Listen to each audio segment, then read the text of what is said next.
One of my favorite lines from the Rule of St. Benedict reads, "As we progress in this way of life and in faith, we shall run on the path of God's commandments, our hearts overflowing with the inexpressible delight of love." God created our hearts to overflow with the inexpressible delight of love.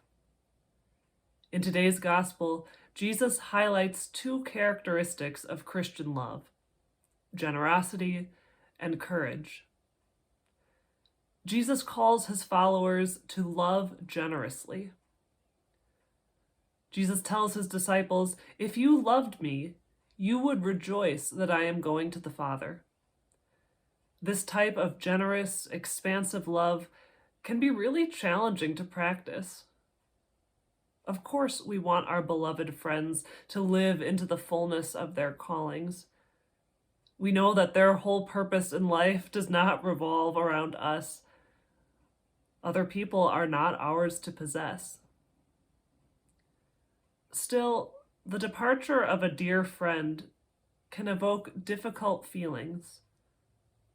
How will the relationship change when we are not together every day? Will we still be as close? It's easy to imagine the disciples asking difficult relational questions as their dear friend Jesus prepared to be assumed into heaven. Still, a generous spirit and a hurting heart can coincide in one body. Jesus calls the disciples to move through this time of transition with generosity. Rejoice that I have accomplished my life's work. Rejoice that I am going to the Father. Rejoice that I will take you with me, for where I am, you will also be. Jesus also calls his followers to love courageously. Jesus tells the disciples, "Do not let your hearts be troubled or afraid." Now, I don't think Jesus expects his followers to never feel those profoundly human emotions. The Son of God knows better than anyone that hard things happen. Hearts get hurt.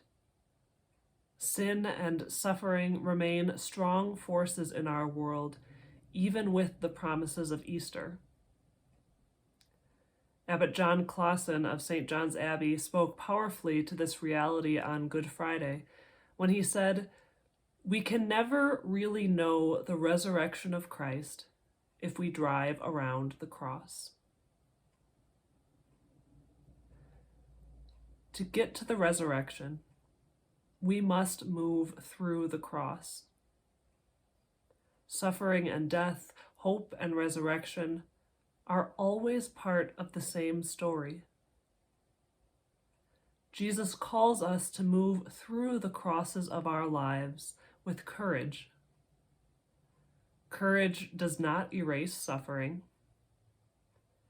Rather, courage recognizes human hardship and says, "Move forward anyway." Feel troubled and move forward anyway. Feel afraid and move forward anyway. You can do it. You are never alone. My Spirit is with you always.